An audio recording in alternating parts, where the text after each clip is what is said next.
Once again, we're here with your movie reviews on The Kong Show. We're together with Don Morton, film critic. And Don, you know what happens here at the Pink Cow last Monday of every month? I do. Tell us what happens. Caleb James shows up with a bunch of musicians and they have a jam. All pro musicians. All pro. It's amazing. Last Monday of every month it happens here at the Pink Cow. This is the place to see great entertainment and some of the world's best music.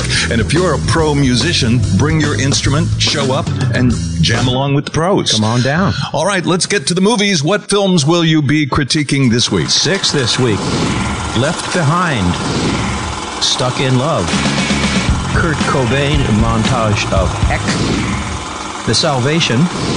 Still Alice. And Locke. Worst first, as usual. Left Behind. Didn't someone tell Nick Cage that after you get an Oscar, you don't have to do crap movies like this anymore? Oh no, another new low for this actor? Most definitely. We didn't know he could go so low. I know he must have bills to pay, but a faith-based action movie about the rapture? Faith-based action movie? I'm not making this up. Somebody is, but not me.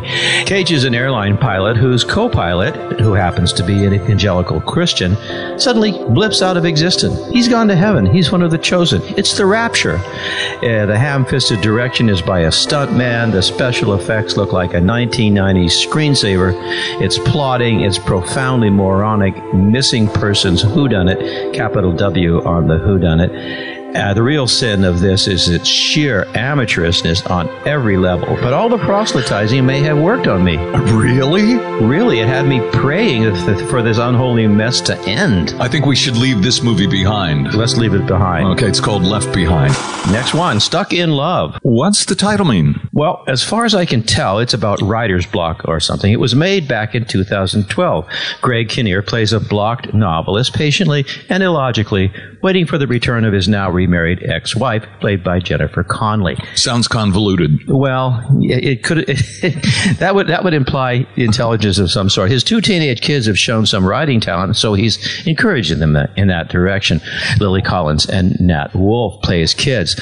I'm not sure what this film is about, save for everyone learning facile lessons about life and love, etc. Nothing here remotely reflects reality, but it's inoffensive and an amiable, if rather pointless, date movie.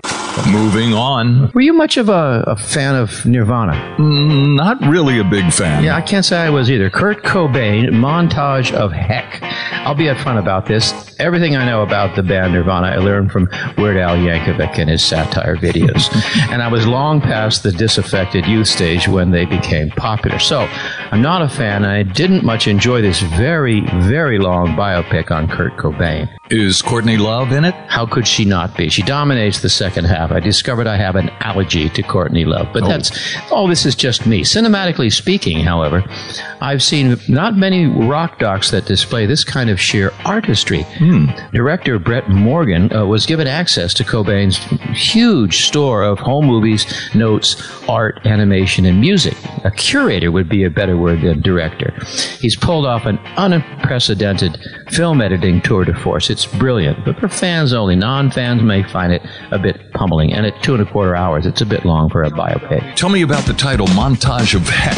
Montage of Heck is how Cobain used to title his mixtapes.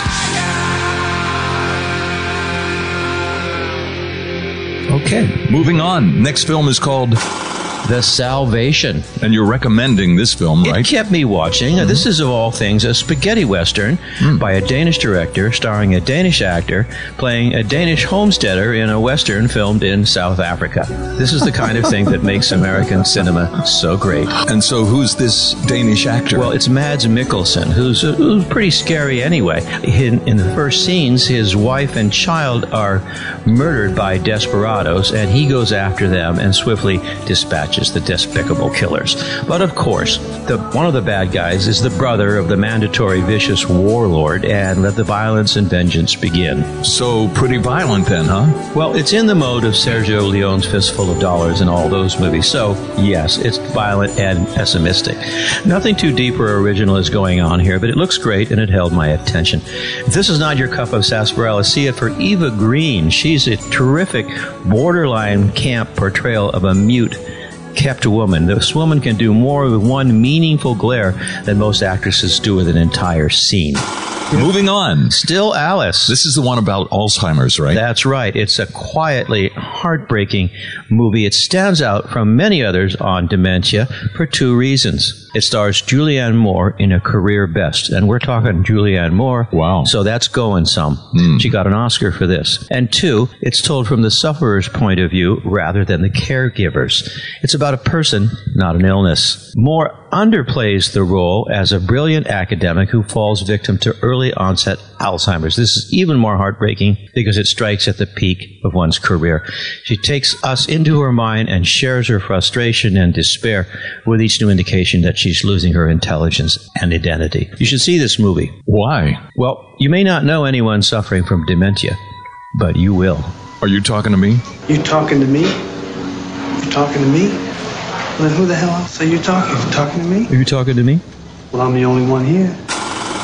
The next movie is called Locke, and you were talking about this several weeks ago because it features the star of Mad Max, Tom Hardy, right? And The Dark Knight Rises, the Bane villain. You may forget after watching such movies that Tom Hardy is, in fact, a superlative actor, and this mesmerizing one-man existential tour de force is his best work yet. In the opening scene, Ivan Locke gets into his car. He has a home, a wife and family, a good job, and money in the bank. When he arrives at his destination, an hour and a half later, he has none of these things.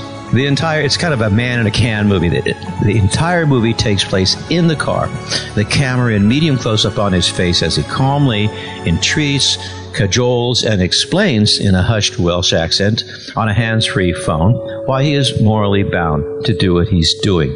Sounds like a gimmick. Yes, it does, but it's anything but. Hardy makes us identify with Locke, and he makes the movie work, and brilliantly. Interestingly enough, it ends on a strange note of freedom and optimism. So you're recommending this film? Absolutely.